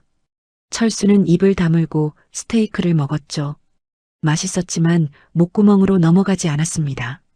식사가 끝나고 커피가 나왔을 때 철수는 다시 말을 꺼냈습니다. 민호야, 아빠가 요즘 혼자 사는 게 너무 힘들구나. 집도 엉망이고 밥도 제대로 못 먹고. 그러시겠죠. 그래서 말인데 아빠랑 같이 살든지 아니면 자주 왕래하면서 좀 돌봐줄 수 없겠니? 민호는 커피를 마시며 철수를 바라봤습니다. 표정이 차갑게 변했죠. 아버지, 저 다음 달에 중요한 프로젝트 있고 와이프도 복직해서 정신없어요. 아버지를 어떻게 케어해요? 아들인데 당연히. 저더러 희생하라는 건 아니시죠? 철수는 말을 멈췄습니다. 민호의 눈빛이 날카로웠죠. 아니, 자식된 도리로 아비가 외롭다는데. 민호는 냅킨으로 입을 닦으며 웃었습니다. 차가운 웃음이었죠. 아버지, 기억 안 나세요? 엄마 아플 때 아버지가 그러시잖아요. 그건 내 인생이 우선이다. 남은 인생 병수바라며 보낼 순 없다고요. 정확하게 그렇게 말씀하셨어요. 철수는 얼어붙었습니다. 자신이 영자에게 했던 그 말을 아들이 그대로 되돌려주고 있었죠. 민호야, 그때는 내가 좀. 저도 아버지한테 배웠거든요. 합리적으로 생각하는 거요. 민호는 와인을 한 모금 마시고 계속했습니다. 솔직히 말씀드릴게요. 아버지, 저한테 뭘 해주신 게 있어요? 뭐라고? 내가 너를 키웠잖아. 대학까지 보냈고. 그건 부모의 의무죠. 자랑할 일이 아니에요. 이 녀석이? 초등학교 운동회 한번 오신 적 있으세요? 학부모 상담에 와보신 적은요? 제가 아플 때 병원에 데려가신 적은요? 철수는 입을 다물었습니다. 다 엄마가 했어요. 아버지는 늘 바쁘다고 피곤하다고 안 오셨죠. 집에 오면 신문 보거나 TV 보시고 저한테 관심도 없으셨잖아요. 그건 내가 돈을 벌어야 해서. 그렇죠. 돈 버는 게 중요했으니까요. 가족보다요. 민호의 말은 날카로웠습니다. 그러면서 항상 하시던 말씀 있잖아요. 아버지가 이렇게 고생해서 너 키운다. 나중에 효도해라. 근데 아버지, 그게 사랑인가요? 저는 어릴 때부터 알았어요. 아버지한테 저는 투자 대상이라는 걸. 나중에 효도받기 위한 투자. 그래서 성적 잘 받으면 좋아하시고 못 받으면 실망하시고 어른 돼서 돈 벌면 10%는 아버지께 가져와야 한다고도 하셨죠. 철수는 변명하고 싶었지만 할 말이 없었습니다. 엄마 이혼하신 거 들었을 때 충격받았어요. 아니, 충격보다는 실망했죠. 역시 아버지 잡다고 생각했어요. 민호야. 아버지는 평생 계산하며 사셨잖아요. 이만큼 주면 이만큼 받고, 이만큼 투자하면 이만큼 돌아오고, 엄마한테도 그랬고, 저한테도 그랬고. 민호는 잔을 내려놓았습니다. 근데 아버지, 늙고 외로운 건 질병이나 마찬가지잖아요. 제가 아버지 감정 쓰레기통 하면서 제 행복 갉아먹기 싫어요. 그게 무슨. 이게 저한테 합리적인 선택이에요. 아버지가 가르쳐 주신 거죠. 철수는 숨이 막혔습니다. 자신이 했던 말이 그대로 돌아오고 있었죠. 연금 나오잖아요. 그걸로 실버타운 알아보세요. 혼자 사시는 게 서로 편할 거예요. 민호야. 제발. 아빠가 잘못했어. 외롭다고. 외롭다고요? 민호가 처음으로 감정을 드러냈습니다. 분노였죠. 엄마는 40년 동안 얼마나 외로웠을까요? 암 선고 받고 혼자 수술실 들어갈 때 얼마나 무서웠을까요? 그때 아버지는 뭐 하셨어요? 계산기 두드리고 계셨잖아요. 레스토랑 안 사람들이 쳐다봤습니다. 민호는 목소리를 낮췄죠. 아버지, 제가 엄마 병문안 갔을 때 알았어요. 얼마나 힘들게 혼자 버텼는지. 수술 후 고통, 항암 치료 부작용, 머리 빠지는 거 견디면서도 저희 힘들까봐 웃으려고 애쓰시더라고요. 그때 결심했어요.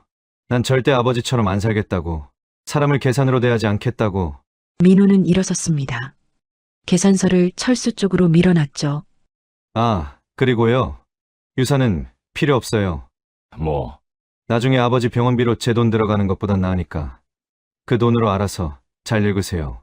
민호는 재킷을 입으며 마지막으로 말했습니다. 아버지가 항상 하시던 말씀 있잖아요. 세상에 공짜는 없다. 모든 건 대가를 치른다. 맞는 말씀이에요. 민호야. 지금 아버지가 치르시는 게 바로 그 대가예요. 평생 사람을 계산으로 대한 대가. 고독이죠. 민호는 레스토랑을 나갔습니다. 철수는 홀로 남겨졌죠. 테이블 위에 놓인 계산서가 눈에 들어왔습니다. 52만 원. 철수는 떨리는 손으로 카드를 꺼냈습니다. 아들이 밥을 사준다더니 계산은 자신이 하게 만들었죠. 마지막까지 계산당한 기분이었습니다. 계산을 하고 레스토랑을 나왔습니다. 강남 거리는 화려했죠. 젊은 사람들이 웃으며 걸어갔고 연인들이 손을 잡고 있었습니다. 하지만 철수의 눈에는 아무것도 들어오지 않았습니다. 민호의 말이 머릿속에서 계속 맴돌았죠. 지금 아버지가 치르시는 게 바로 그 대가예요. 철수는 비틀거리며 지하철역으로 향했습니다. 계단을 내려가는데 다리에 힘이 풀렸죠. 난간을 잡고 겨우 서 있었습니다. 내가 뭘 한 거야? 철수는 중얼거렸습니다. 아내도 아들도 자신을 버렸죠. 아니, 자신이 먼저 버린 거였습니다. 지하철을 타고 집으로 돌아오는 내내 철수는 멍하니 창밖만 바라봤습니다. 어둠 속을 달리는 지하철처럼 자신의 인생도 어둠 속으로 빠져들고 있었죠. 집에 도착했습니다. 현관문을 여는데 손이 떨렸죠. 불을 켜자 어질러진 거실이 눈에 들어왔습니다. 이게 내 인생인가? 철수는 소파에 주저앉았습니다. 텅 빈 집, 텅 빈 마음. 자유를 얻었다고 생각했는데 알고 보니 모든 걸 잃은 거였습니다. 휴대폰을 꺼내 통화 목록을 봤습니다. 연락할 사람이 아무도 없었죠. 친구들은 등을 돌렸고 아들은 계산서를 남기고 갔고 아내는 자신을 옛날에 알던 사람이라고 했습니다. 나는 혼자구나. 철수는 중얼거렸습니다. 고독이 아니라 고립. 완벽한 고립이었죠. 새벽까지 잠을 이루지 못했습니다. 천장을 바라보며 지난 40년을 돌아봤죠. 무엇이 잘못됐을까? 어디서부터 틀어진 걸까? 답은 간단했습니다. 처음부터였죠. 사람을 사랑하는 법을 몰랐던 겁니다. 계산하고, 통제하고, 이용하는 것만 알았죠. 이제 어떻게 살아야 하지? 철수는 중얼거렸습니다. 하지만 대답은 돌아오지 않았죠. 텅 빈 집안에서 철수의 목소리만 허공에 흩어질 뿐이었습니다. 창밖으로 동이 트기 시작했습니다. 새로운 아침이었지만 철수에게는 그저 견뎌야 할 또 하나의 하루일 뿐이었죠. 3개월이 더 흘렀습니다. 철수는 이제 하루하루가 고통이었죠. 아침에 눈을 떠도 일어날 이유가 없었습니다. 밥을 먹어도 맛이 없었고 잠을 자도 개운하지 않았습니다. 통장 잔고는 5천만 원으로 줄어 있었습니다. 이대로 가면 2년 안에 바닥날 거였죠. 하지만 철수는 신경 쓸 기력도 없었습니다. 어느 날 오후 철수는 가슴 통증을 느꼈습니다. 숨이 차고 식은땀이 흘렀죠. 119에 전화를 걸려다가 멈췄습니다. 누가 와주겠어? 철수는 소파에 누웠습니다. 이대로 죽는 건 아닐까 하는 생각이 들었지만 무섭지 않았죠. 오히려 편할 것 같았습니다. 1시간쯤 지나자 통증이 가라앉았습니다. 철수는 겨우 일어나 물을 마셨죠. 거울에 비친 자신의 모습은 죽은 사람 같았습니다. 이렇게 죽는 건가? 철수는 중얼거렸습니다. 고독사, 뉴스에서 봤던 그 단어가 이제 자신의 현실이 될 것 같았죠. 그날 저녁 초인종이 울렸습니다. 철수는 놀랐죠. 누가 올 리가 없는데. 문을 열자 아파트 관리인이 서 있었습니다. 김 선생님, 관리비가 3개월째 연체되는데요. 혹시 무슨 일 있으세요? 아, 깜빡했네요. 지금 바로 입금하겠습니다. 그리고요, 민원이 또 들어왔어요. 쓰레기 냄새가 심하다고. 복도까지 냄새가 난대요. 죄송합니다. 선생님, 혹시 도움 필요하세요? 사회복지사 연결해드릴까요? 아니요, 괜찮습니다. 철수는 문을 닫았습니다. 사회복지사라니. 자신이 그 정도로 낙오한 사람이 됐다는 게 수치스러웠죠. 하지만 현실은 부정할 수 없었습니다. 집은 쓰레기장이었고 자신은 사회에서 고립된 노인이었습니다. 그날 밤 철수는 술을 마셨습니다. 혼자 마시는 술은 쓰디 쓴 독약 같았죠. 취기가 오르자 감정이 북받쳤습니다. 분노, 후회, 슬픔, 모든 게 뒤섞였죠. 다 내 탓이야. 철수는 중얼거렸습니다. 눈물이 흘러내렸죠. 하지만 그 울음소리를 들어줄 사람은 아무도 없었습니다. 다음 날 아침 철수는 문득 영자가 보고 싶어졌습니다. 아니, 정확히는 마지막으로 한 번 더 보고 싶었습니다. 직접 찾아가진 말자. 또 거절당할 테니까. 그리고 영자를 불편하게 만들지 말자. 철수는 결심했습니다. 멀리서라도 한 번 보고 싶었죠. 영자가 정말 행복한지 자신의 눈으로 확인하고 싶었습니다. 버스를 타고 다시 그 시골 마을로 향했습니다. 하지만 이번엔 영자의 집까지 가지 않았죠. 마을 입구 작은 카페에 앉아서 기다렸습니다. 토요일이니까 등산 모임이 있다고 했지. 철수는 창가 자리에 앉아 커피를 시켰습니다.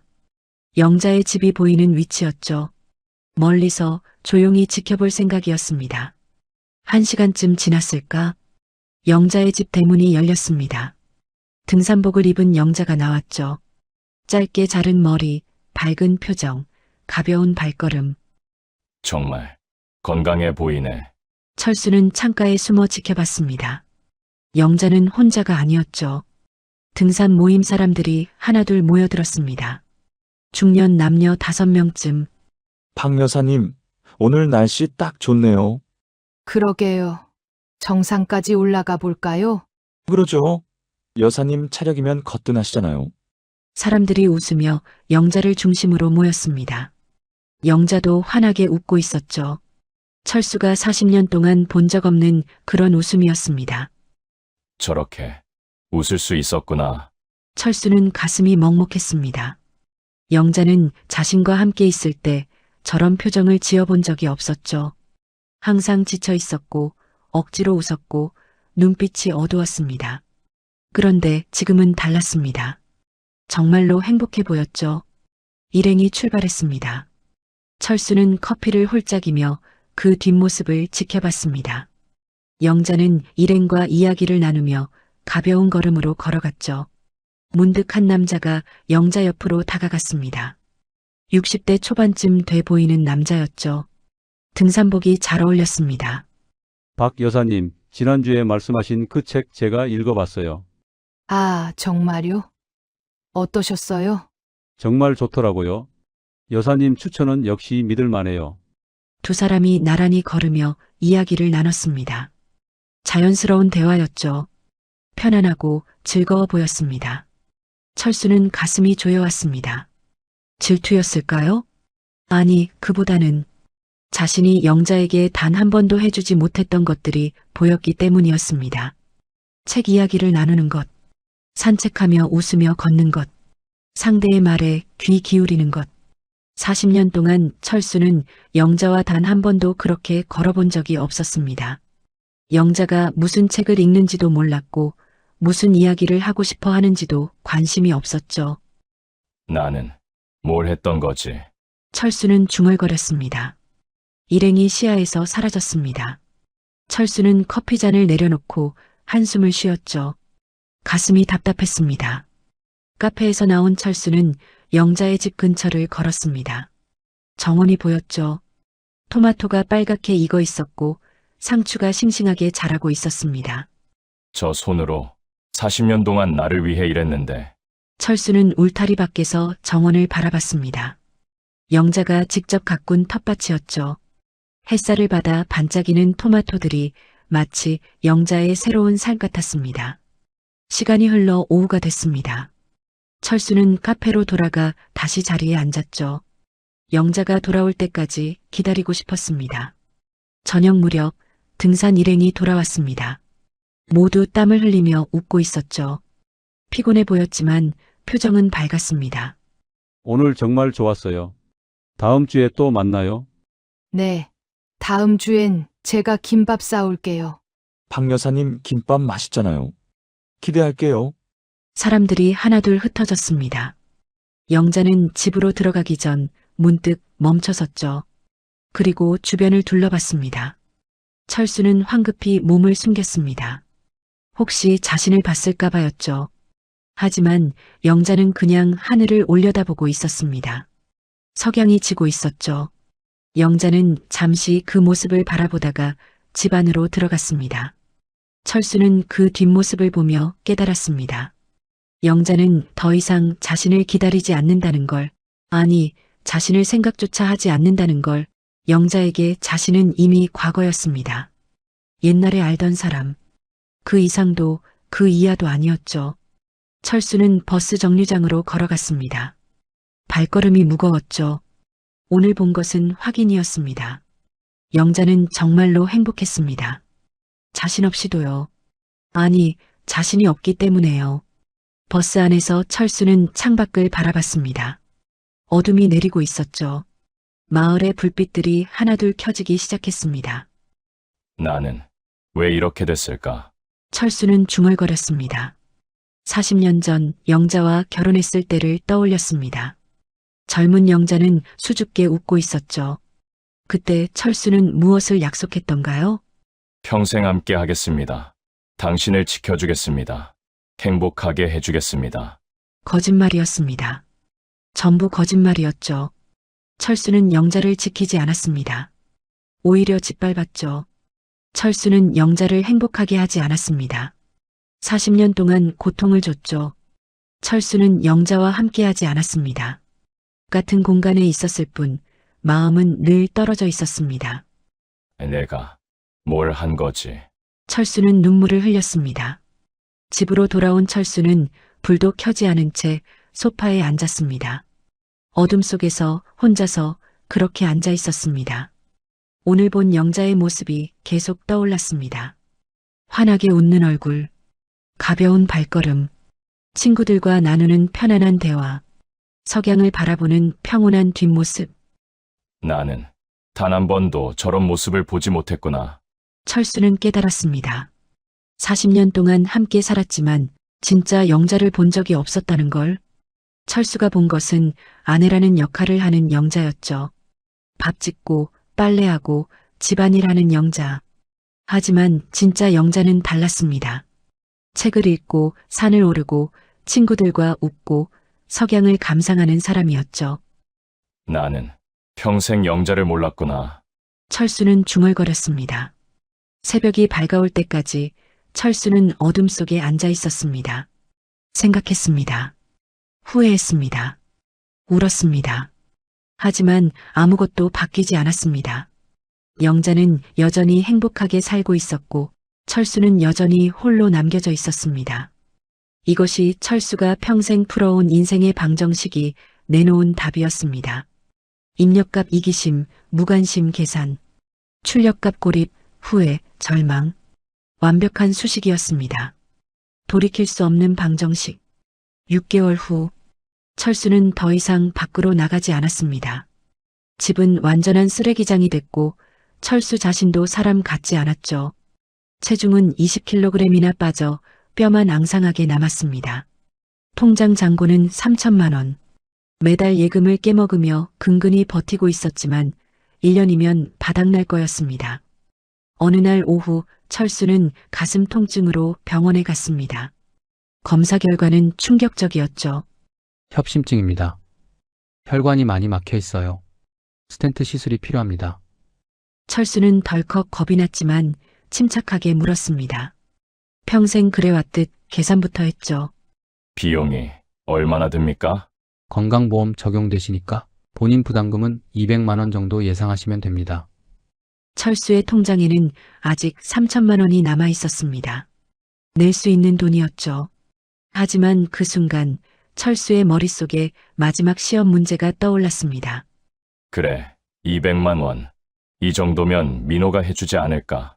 내가 평생 먹여 살렸는데 아버지가 수술한다는데 이 푼돈을 아까워하진 않겠지. 철수는 확인하고 싶었습니다. 자신이 아들에게 여전히 가치 있는 부모인지 아니면 폐기 처분된 짐인지. 철수는 떨리는 손으로 민호에게 전화를 걸었습니다. 여보세요? 민호야, 아빠다. 네. 무슨 일이세요? 아빠가 심장이 안 좋아서 수술을 해야 한단다. 수화기 너머로 침묵이 흘렀습니다. 걱정하는 말은 없었죠. 비용이 한 200만 원 정도 든다는데 아빠가 지금 당장 현금이 부족해서 그러니 내가 좀 해줄 수 있겠니? 와서 보호자 사인도 좀 하고. 철수는 숨을 죽이고 대답을 기다렸습니다. 200만 원. 민호의 월급이라면 큰 부담 없는 돈이었습니다. 돈이 문제가 아니라 아들이 달려와 주기를 바랐던 거죠. 하지만 돌아온 대답은 철수의 마지막 희망을 산산조각 냈습니다. 아버지, 연금 나오시잖아요. 뭐? 그리고 통장에 퇴직금 남은 거 있으신 거 알아요. 그거 쓰세요. 아니, 돈도 돈이지만 보호자 사인이 필요하다잖아. 아들이 와야지. 저 이번 달 카드값 나가서 여유 없어요. 그리고 부산 출장 중이라 못 가요. 철수는 멍해졌습니다. 정급하시면 간병인 쓰세요. 비용은 아버지 돈으로 하시고요. 저 바빠서 끊습니다. 전화가 끊겼습니다. 철수는 휴대폰을 쥔 채 병원 로비에 덩그러니 앉아 있었습니다. 2천만 원도 아니고 고작 200만 원이었습니다. 아들은 아버지의 목숨값이 200만 원의 가치도 없다고 판단한 겁니다. 내가 자식을 이렇게 키웠구나.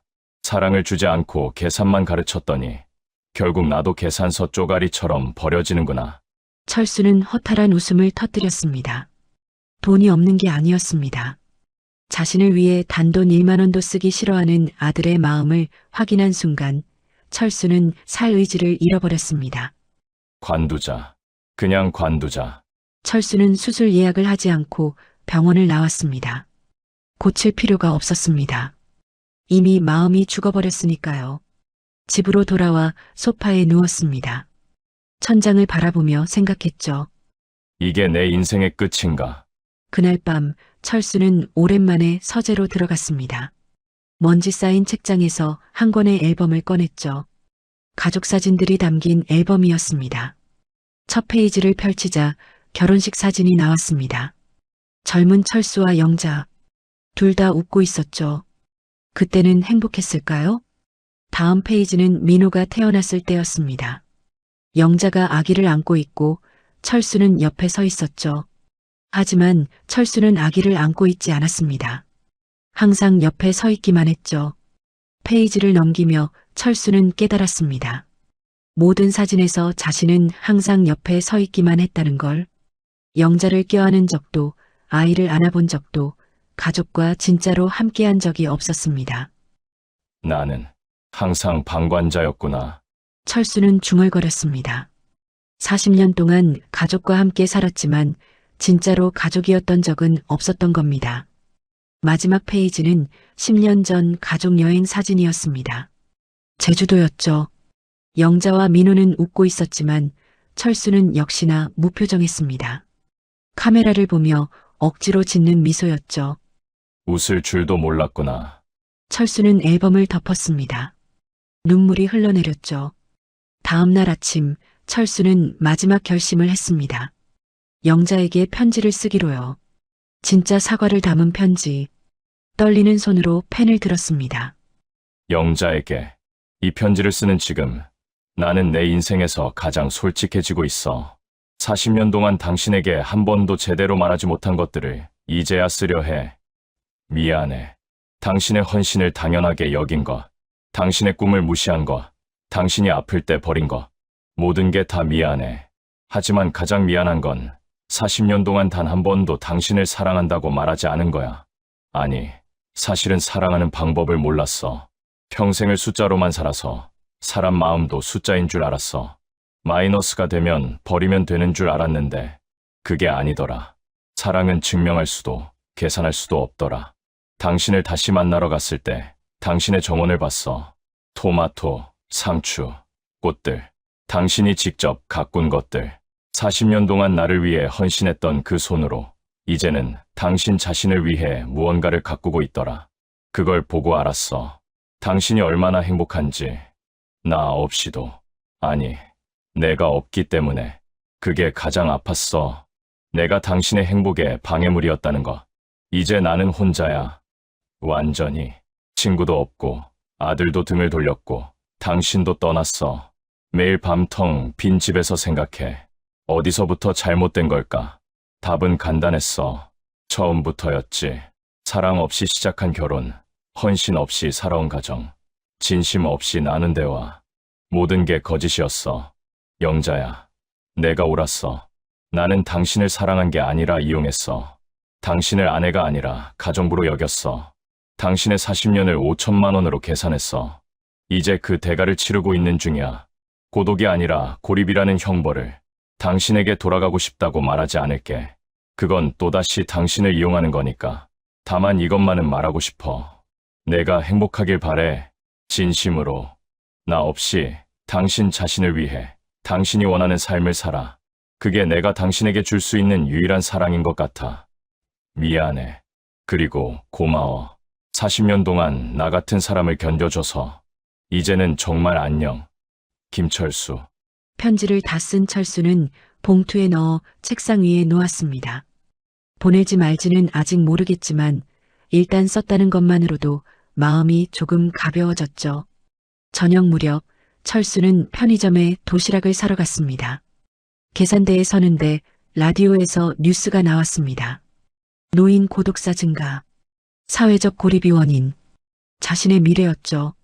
계산을 마치고 나오는데 비가 내리기 시작했습니다. 우산이 없었죠. 철수는 그냥 비를 맞으며 걸었습니다. 차가운 빗물이 온몸을 적셨습니다. 하지만 개의치 않았죠. 어차피 집에 가봐야 따뜻한 곳도 아니니까요. 아파트 입구에 도착했을 때 철수는 비틀거렸습니다. 가슴이 조여왔죠. 협심증 증상이었습니다. 철수는 벽을 잡고 겨우 버텼습니다. 한참을 그렇게 서 있다가 통증이 가라앉았죠. 엘리베이터를 타고 올라가며 생각했습니다. 이렇게 쓰러져서 죽는 건 아닐까? 집에 들어서자 어둠이 그를 맞이했습니다. 불을 켜니 어질러진 거실이 보였죠.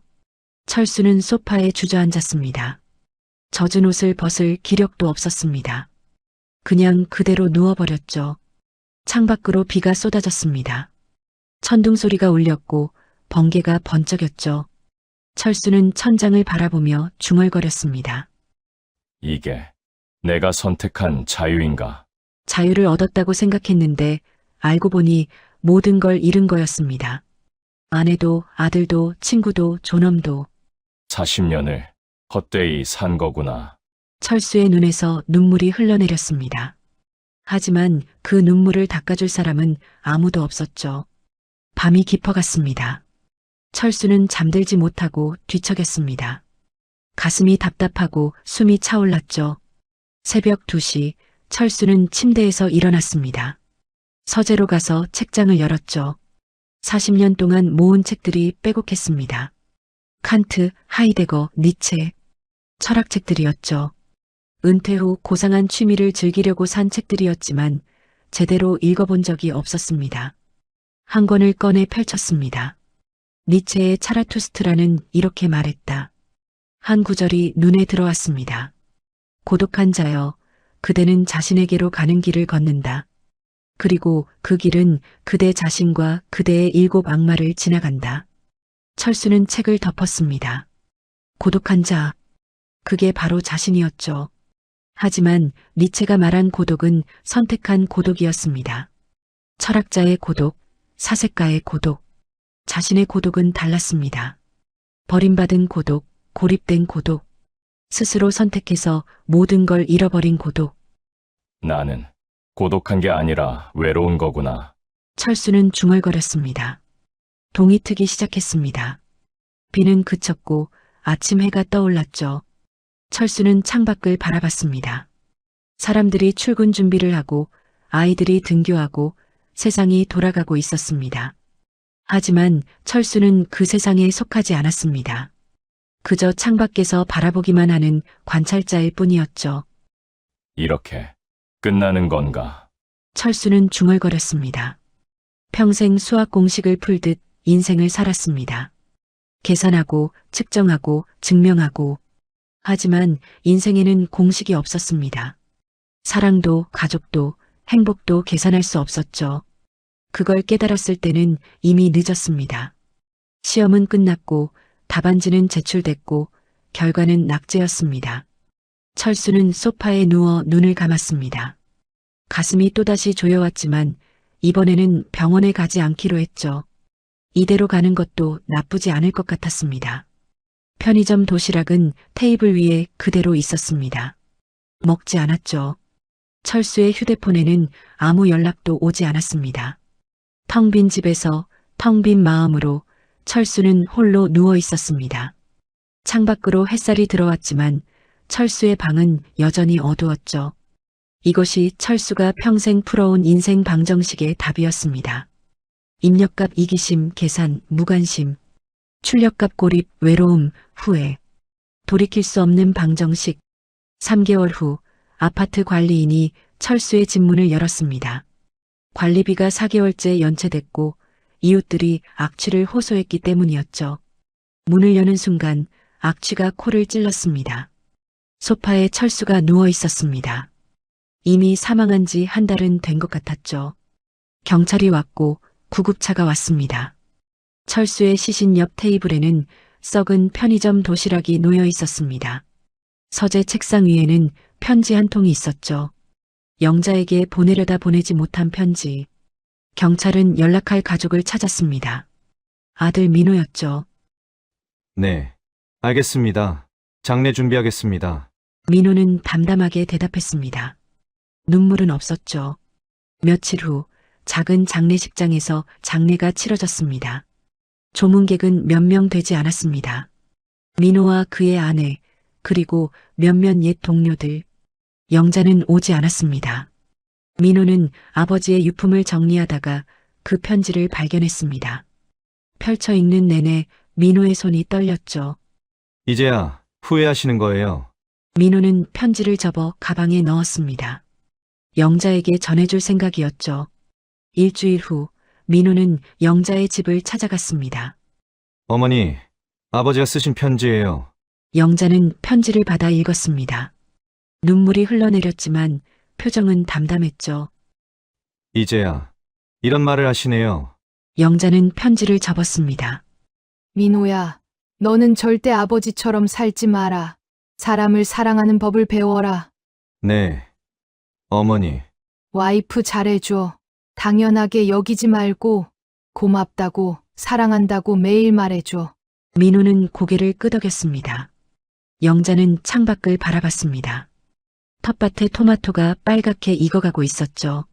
가족이란 건 말이야. 영자는 조용히 말했습니다. 이익을 나눌 때가 아니라 고통을 나눌 때 증명되는 거란다. 민호는 그 말을 가슴에 새겼습니다. 작별 인사를 하고 돌아가는 길, 민호는 아내에게 전화를 걸었습니다. 여보, 나 지금 집에 가는데 오늘 저녁 같이 먹을까? 당신이 먹고 싶은 거 해줄게. 전화 너머로 아내의 놀란 목소리가 들렸습니다. 정말? 당신이? 응. 그리고 사랑해. 항상 고마워. 여보, 무슨 일 있어? 왜 이래, 갑자기 닭살 돋게. 아니, 그냥 말하고 싶어서. 민호는 전화를 끊고 하늘을 올려다봤습니다. 구름 사이로 햇살이 비쳐나왔죠. 아버지는 너무 늦게 깨달았지만 자신은 아직 늦지 않았습니다. 사랑하는 법을 배우기에는요. 여러분, 오늘 이야기 어떠셨나요? 우리는 흔히 완벽한 노후를 위해 돈을 모으고 건물을 사고 연금을 준비합니다. 하지만 철수의 마지막을 보며 깨닫습니다. 가장 확실한 노후 준비는 통장의 잔고가 아니라 내 옆에서 밥을 먹고 함께 TV를 보고 아플 때 손을 잡아주는 사람이라는 사실을요. 철수는 자신의 안락한 노후를 지켜려다 40년 된 가장 확실한 보험을 해지해버렸습니다. 지금 당신의 곁에 있는 사람을 보세요. 그 사람이 바로 당신이 가진 가장 큰 재산입니다. 있을 때 잘하세요. 빈자리의 크기는 떠나고 나서야 가늠할 수 있는 법이니까요. 끝까지 시청해 주셔서 감사합니다. 구독, 좋아요는 다음 영상을 만들 수 있는 큰 힘이 됩니다.